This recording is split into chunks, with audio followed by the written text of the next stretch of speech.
How do we make effective and aligned decisions? I'm going to break it down with you today on how we can simplify the process of making important and complex decisions in our lives using our logic, our bodies, our emotions, and our intuition. If you're new here, I'm your host, Ellen, a certified life coach, a singer, a mother, and a lover of alliteration, dogs, and deep conversation. And this is the Contentment Creator Channel, the show designed especially for creative entrepreneurs to dig deep to clarify your life vision, catalyze your creative flow, and fuel your entrepreneurial fire. So if you're interested in topics about personal development and healing, entrepreneurship and empowerment, and creativity and authenticity, please subscribe for more. Now let's get into this. How do we make aligned and effective decisions using our brains? What process should we follow to know our inner answer to a question or a choice we get to make? Not to sound dramatic or anything, but this weekend I got a mild concussion. And it got me thinking about brains, giving our brains a break, and simplifying how we make decisions. Believe it or not, it's not really just our brains that make our decisions. Studies show that our decision-making mechanisms are emotion-centered. In one of the most groundbreaking publications on the subject called Descartes' Error, author Antonio Damasio says, "We're not thinking machines that feel. Rather, we are feeling machines that think."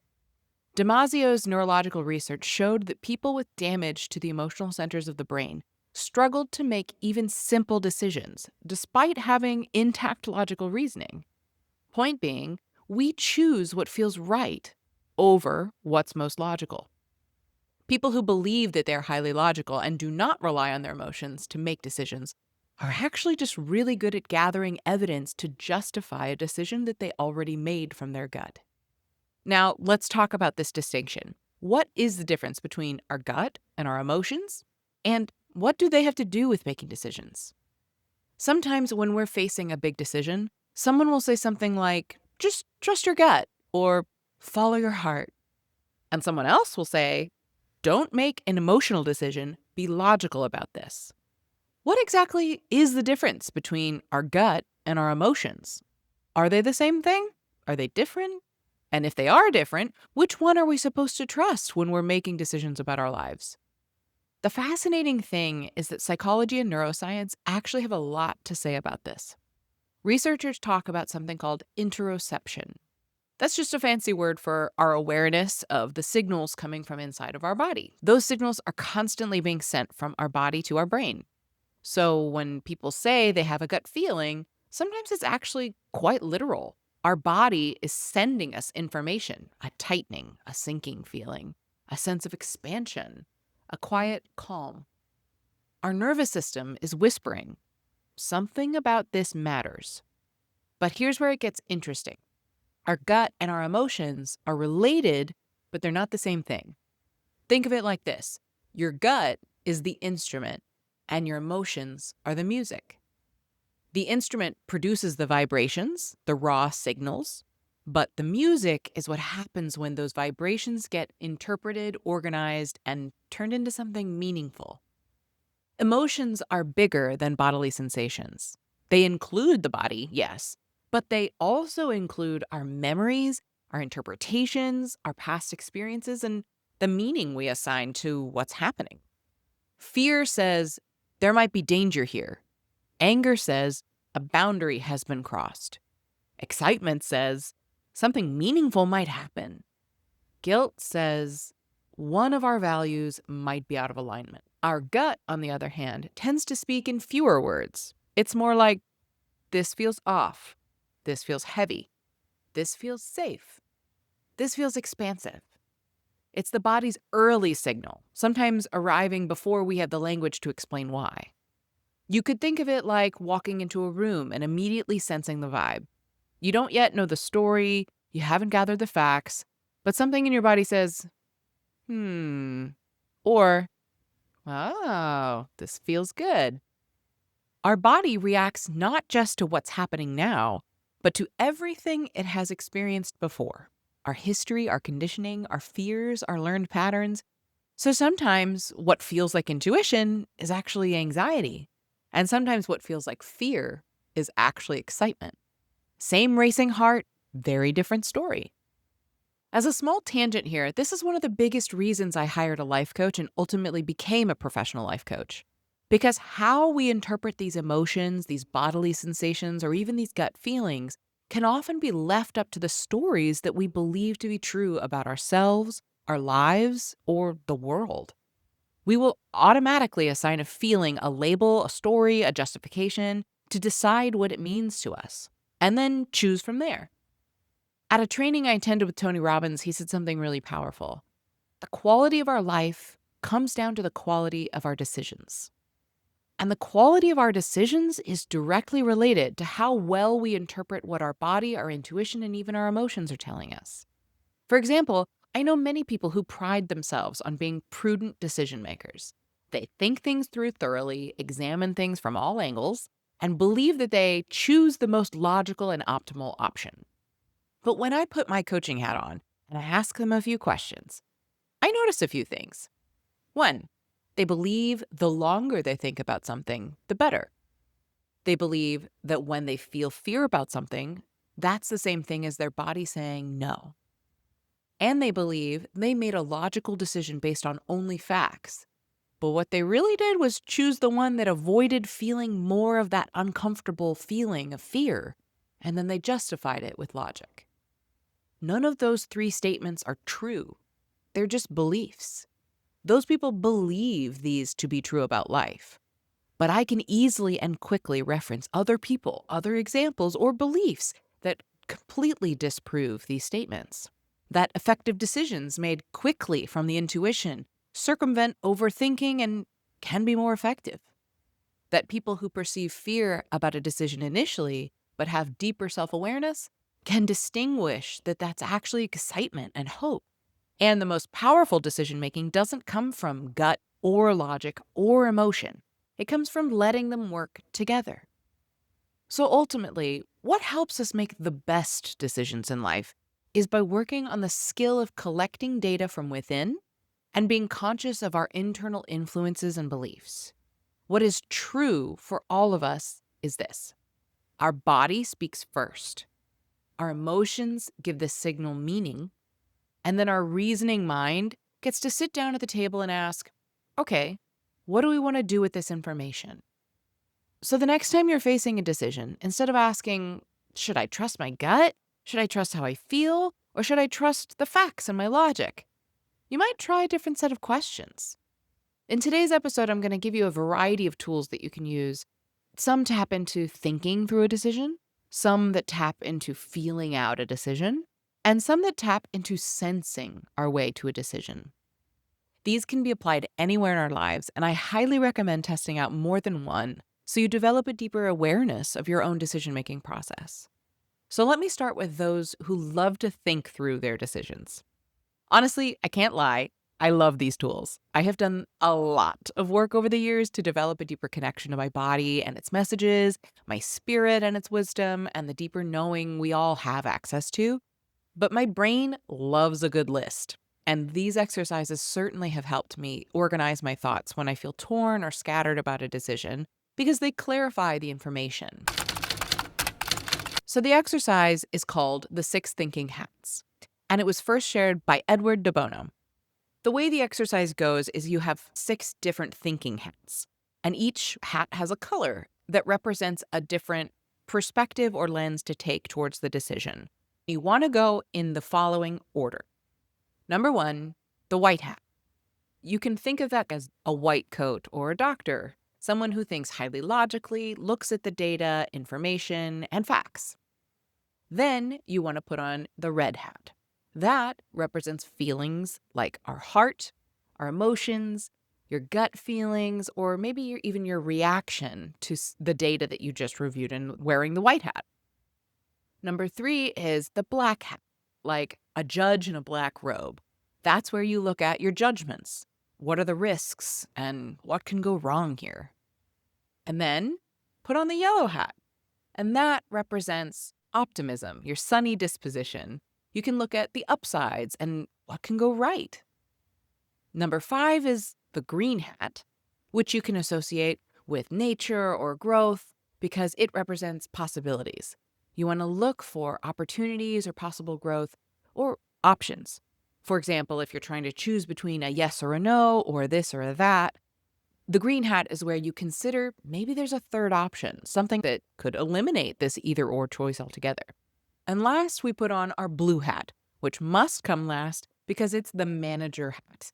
For me, this is what I would actually prefer to think of as more of our inner essence hat, not manager, because I want to look to the core of who I am or the person inside me that is the truest version of me, who can witness and acknowledge all these other parts of me and then choose what is my true north. Without the blue hat, oftentimes our strongest emotion sets the agenda. Sometimes our anxiety is really loud, like our black hat, or our frustration is really prevalent, like the red hat, or fantasy has run amok and we are only wearing the yellow hat. When we put on our blue hat last, it gives us the opportunity to notice when we're rationalizing, catastrophizing, or just daydreaming. The blue hat ensures that you think on purpose instead of just on autopilot. That's a really interesting exercise that incorporates a ton of elements of parts work if you're a psychology nerd like I am, and gives us a framework to think through different perspectives when making a decision. Another favorite of mine is what I call the quadrant pros and cons. Instead of creating a binary of pros and cons of a decision, I like to bring dimension to the decision a little bit. So you can take a sheet of paper and divide it into 4 quadrants. In the top left quadrant, you write pros of yes. And underneath that quadrant, in the bottom left, you can write cons of yes. In the opposite quadrant on the top right, you write pros of no. And the quadrant below, in the bottom right, you write cons of no. That way, you can see the dimensionality of the decision. No choice is without both pros and cons. So this is just an honest look at both paths. Again, this does set up a bit of a binary, which I'm a firm believer that no choice truly only has 2 options. But if your starting point is A or B, then by filling out this chart, it's possible you may see something in the pros of no column that sparks an idea for something that you can integrate into your yes decision. I'm curious to know, what do you think of these exercises? How aware are you of your blue hat's influential beliefs? Do you know people who make decisions based off totally different truths about how life works? Does it drive you crazy or does it intrigue you? And how does it feel to take something that seems black and white and shade in some dimension to it using this quadrant exercise? Did you find a new perspective on your decision? I'd love to hear all of your thoughts in the comments below. Can we make effective and aligned choices using our bodies as our navigating system?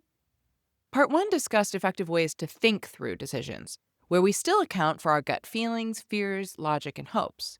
This part is all about developing our body-focused approach to decision making. So if you're looking to fine-tune your awareness of how your body's communicating with you when you're faced with a choice, then you're in the right place. One of the most fascinating things happening in neuroscience right now is that researchers are beginning to take something seriously that many of us have experienced our entire lives and that ancient societies have known about for thousands of years.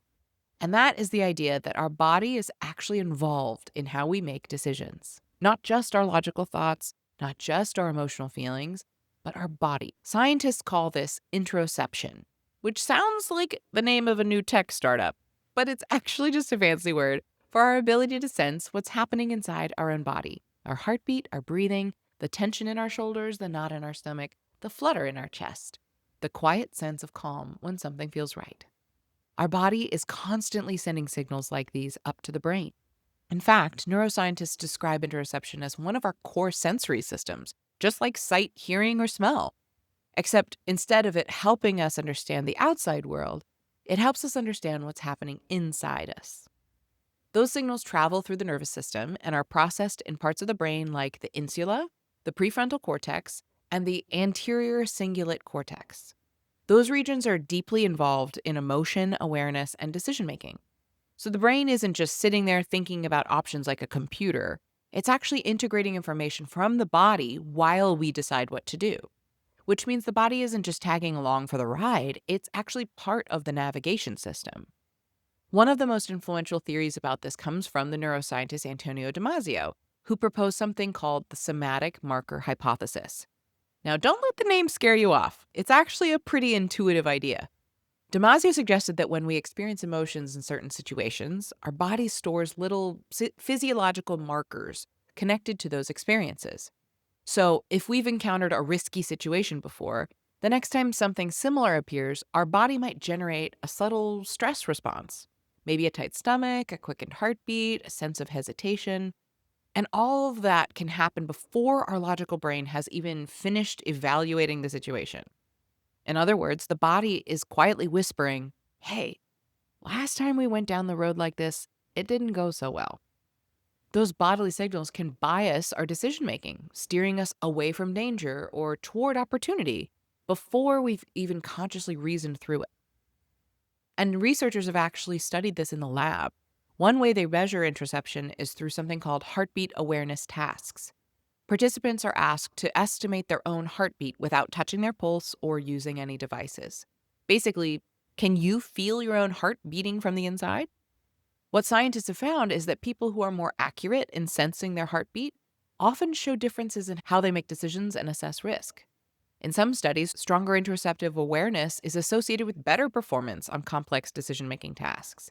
It appears that people who are more attuned to their internal signals may be able to better integrate emotional information when navigating uncertainty. Sensitivity to internal signals can influence how cautious or how bold people are when making choices.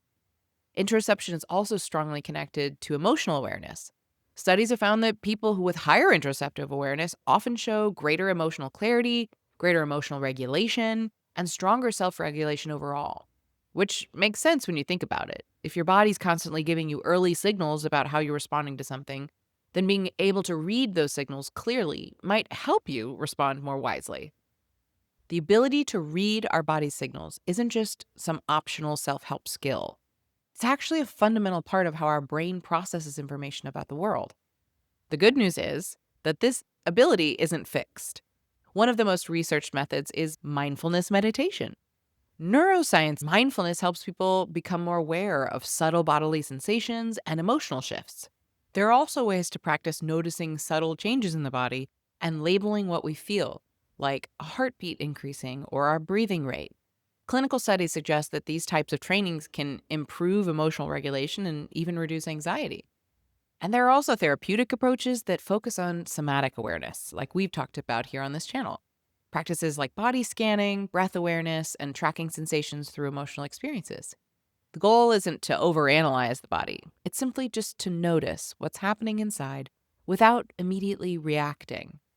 That awareness alone can help people process emotions and regulate stress more effectively. Some studies suggest that experienced meditators develop stronger interoceptive awareness and may even make more balanced decisions under emotional pressure, which hints at something really powerful.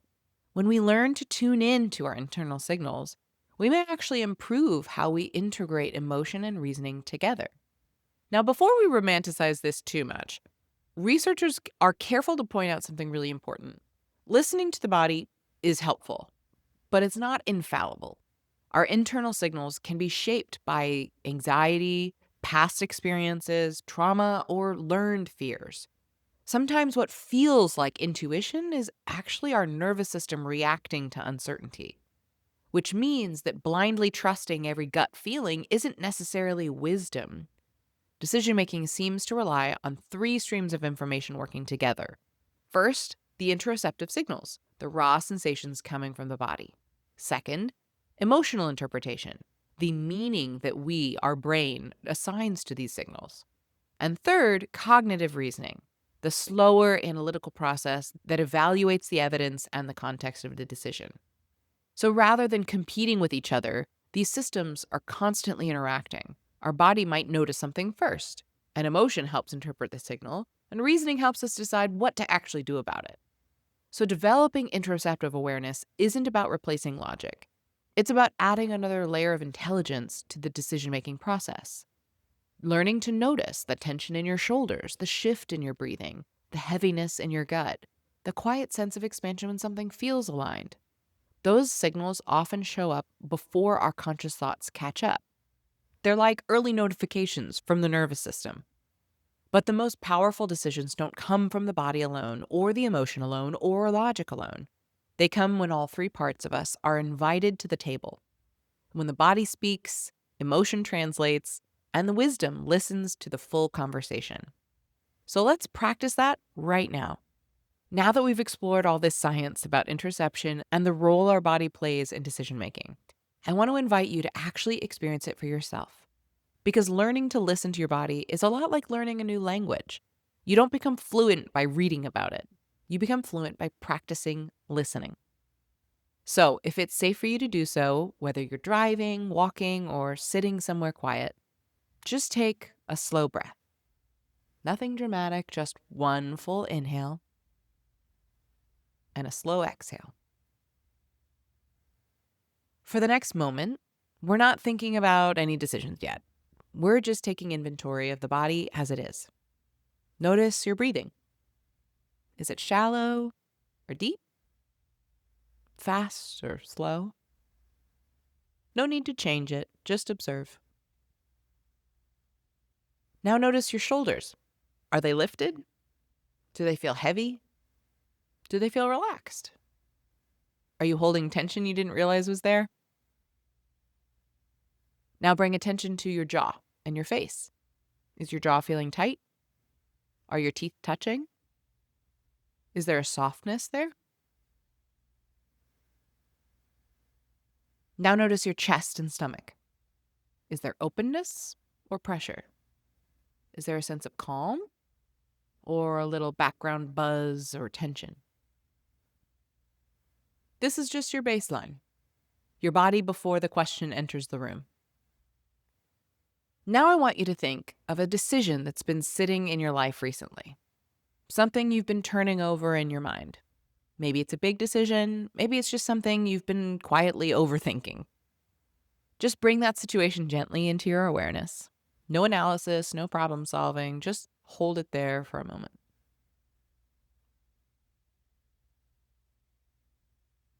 Notice what changed. Did your breathing shift? Did it tighten, speed up, or get shallower? Did your shoulders subtly tense? Did your stomach drop or your chest expand a little? Sometimes the body reacts immediately, like a tuning fork vibrating the moment it struck. And sometimes the shifts are more subtle. So let's dig a little deeper. Let's embody one possible path forward. Just picture yourself fully choosing one of the options in front of you, saying yes, moving in that direction.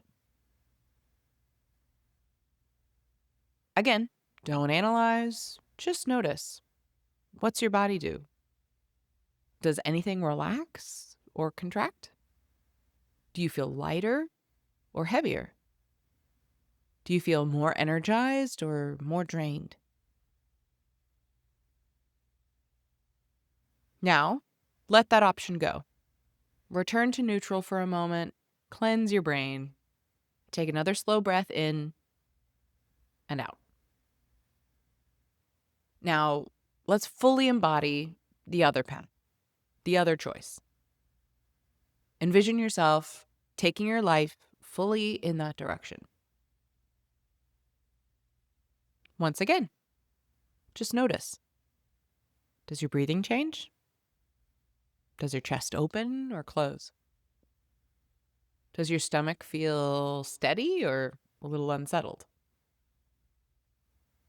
This is the practice of interoception. You're not trying to force your body to give you an answer. You're simply learning to listen to the signals that are already there. Because often our body notices things long before our mind finishes debating them. But those signals aren't always commands. Tension doesn't mean bad and relaxation mean good. Your body might say, this feels expansive or this feels scary. And that's just information. Tension might tell you there are fears to unpack more honestly. Or something about this option isn't quite right yet, and there could be an opportunity for more expansive thinking. Or the body could know very clearly that this is a no. Or if there's safety you feel in that decision, why? Is it because it's a safer choice with less risk? Or is it because it's what you really, truly, deeply want? That's where inner wisdom comes in. because the goal isn't to let the body decide alone or the mind decide alone. The real magic happens when all three voices are heard. Your body speaks, your emotions interpret, and your mind evaluates. And slowly, the path forward begins to reveal itself. Not because you got clarity from thinking harder, but because you created enough space to hear it. I'd love to hear what you discovered. What did your body tell you? And be sure to subscribe so you don't miss tomorrow's episode all about the role emotions play in our decisions and what you absolutely cannot ignore. See you then. What role do our feelings and emotions play in making good decisions? Most of us were taught, either directly or indirectly, that emotions are the enemy to good decision making. You know the idea. Don't be too emotional, be rational, think it through. The best decisions are the logical ones. But modern psychology and neuroscience have actually turned that belief completely upside down. Because researchers studying decision making discovered something really surprising. When people lose access to their emotional centers of their brain through an injury or neurological damage, they don't suddenly become hyper rational decision making machines. They actually become terrible decision makers. They can still analyze, they can still list pros and cons, they can still reason through outcomes, but they struggle to choose between even simple options. Because emotions are not the opposite of rational thinking. They're the system that tells us what actually matters. In fact, psychologists now understand emotions as kind of an evaluation system. They quickly scan a situation and ask questions like, is this safe? Is this meaningful? Is this unfair? Is this an opportunity? Is this a loss? Emotions are constantly answering the question, what is the significance of this moment for me? And they do it faster than conscious thought can, which means by the time your mind begins analyzing a decision, your emotional system has already weighed in. Another fascinating discovery in psychology is that emotions also act as a kind of compressed memory system. Neuroscientist Antonio Damasio described this through the somatic marker hypothesis. The idea is that when we go through emotionally meaningful experiences in life, success, embarrassment, betrayal, pride, our brain tags those memories with emotional signals. So later, when a similar situation appears, we feel something, a little spark of excitement, a little tightness in the stomach, a sense of resistance. Those signals aren't random, they're our past experiences speaking quickly. Emotion is essentially memory, but in fast forward. But here's where things get really interesting. Psychologists studying emotional intelligence have discovered that people who are better at naming their emotions actually make better decisions. There's even a term for this. It's called emotional granularity. It's basically emotional intelligence multiplied by 10. Instead of saying, I feel bad, people with higher emotional awareness might notice, I feel anxious, I feel resentful, I feel disappointed, I feel overwhelmed. And each of those emotions point to something different. Anxiety might signal uncertainty. Resentment might signal a violated boundary. Overwhelm might signal too many variables. So the more precisely we can understand what we're feeling, the more clearly we can understand what our mind and our body are trying to tell us. And emotions also change how we see the world. Research shows that certain emotions actually shape our attention. When we feel fear or anger, our attention narrows. We become more cautious and more focused on potential threats.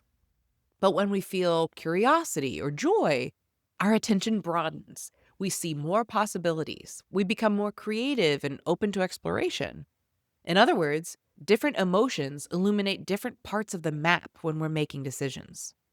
But there's another layer to this conversation that I think is even more important, and it's this. A lot of the time, we don't struggle with decisions because we don't know what to do. We struggle with decisions because we're afraid of how the outcome will make us feel. Psychologists call this affective forecasting. Humans are actually quite bad at predicting our future emotions. We imagine failure will feel devastating forever. We imagine rejection will totally destroy us. We imagine making the wrong decision will haunt us for years. And so we hesitate, we stall, we overthink, not because the decision itself is impossible, but because we're trying to avoid those certain emotions or chase others. But something really interesting happens when we change our relationship with those emotions. When we stop trying to avoid discomfort, when we stop trying to guarantee happiness, when we become willing to feel things like uncertainty, embarrassment, disappointment, awkwardness, fear, we suddenly become much freer decision makers because we're no longer asking, how do I make sure this never feels bad? Instead, we're asking, what do I actually want? There's a subtle but powerful shift there because when we're chasing or avoiding emotions, our decisions become reactive. But when we learn to tolerate the full spectrum of human feelings, our decisions become intentional. And this is why emotional awareness is so powerful in decision making. Not because emotions should control the decision, but because emotions reveal what matters to us. They tell us where our values lie, where our fears are, what our desires are. So the next time you're facing a difficult decision, instead of only asking, what should I do? You might also ask, what am I feeling about this? And what might that feeling be trying to tell me? Because your emotions aren't trying to control your decisions. They're trying to show you what matters inside of them. What is intuition and how do we follow it in our decision making? You've probably heard phrases like trust your gut. I just had a feeling. Something inside me just knew. But what exactly is that? Is intuition just emotion? Is it experience? Is it something spiritual? Or is it just a fancy word for good guessing? The fascinating thing is that depending on who you ask, you'll get very different answers.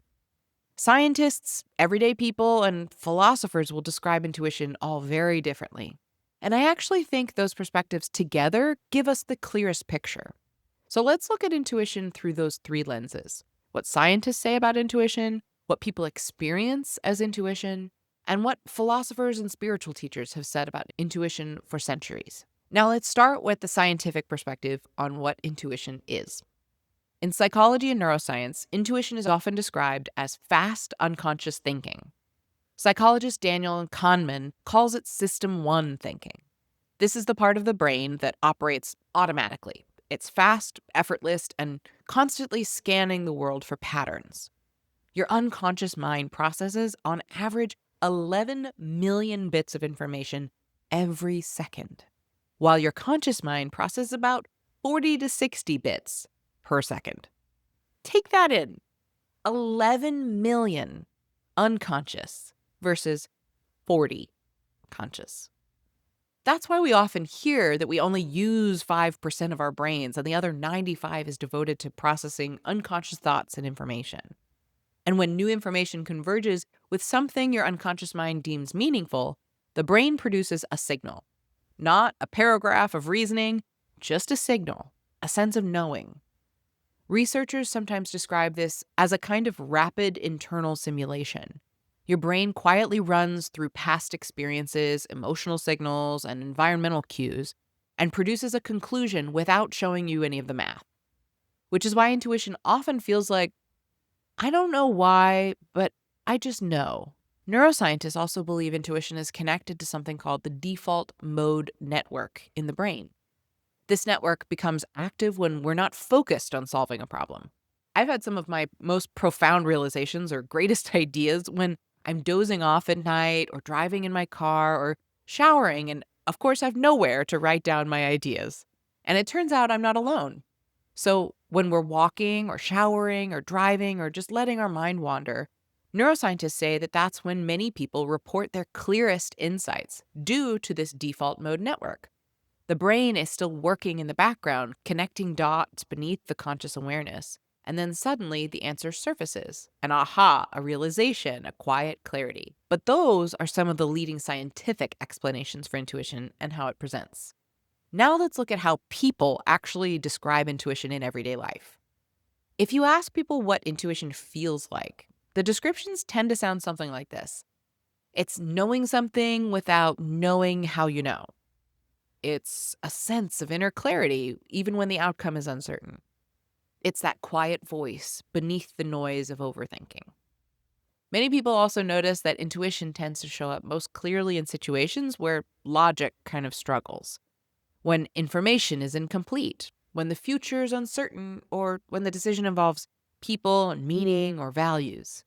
In those moments, intuition often feels kind of like the internal compass. It's not loud, it's not dramatic, it's not an alarm system.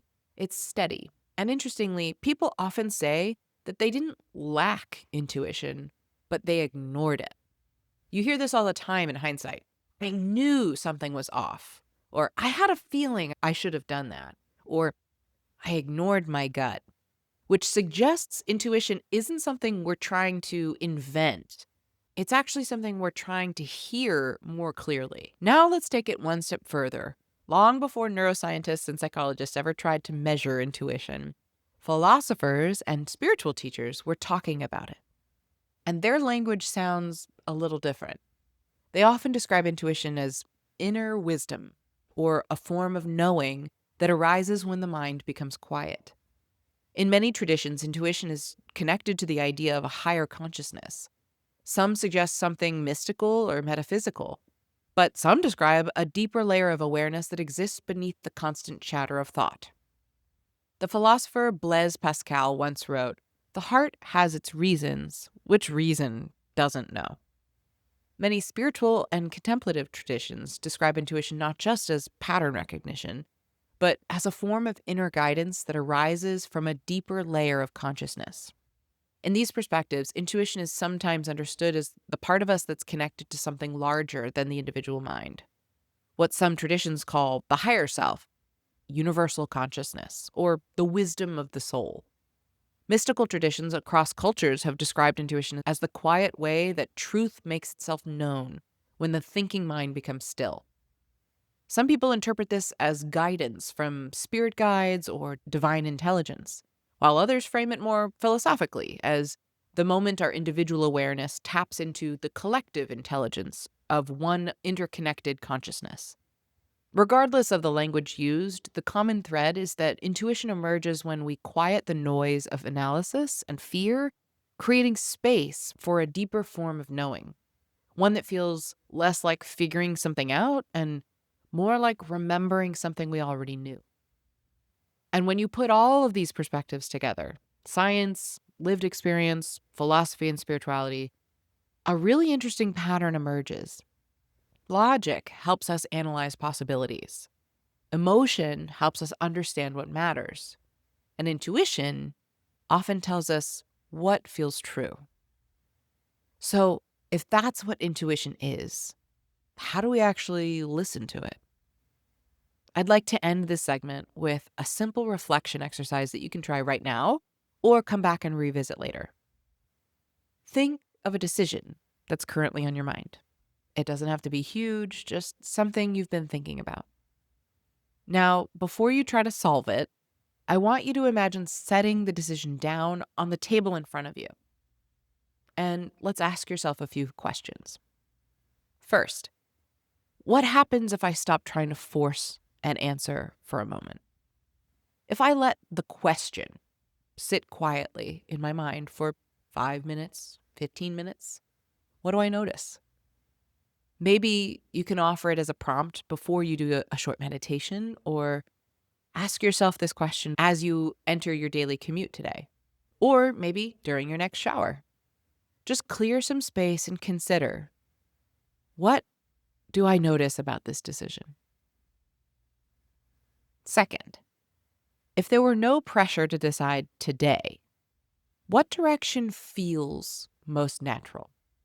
Not the most impressive, not the most logical, just the direction that you feel a gentle pull.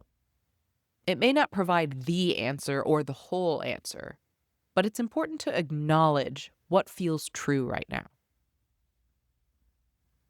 Third, if fear wasn't a part of this equation, what would trusting yourself feel like?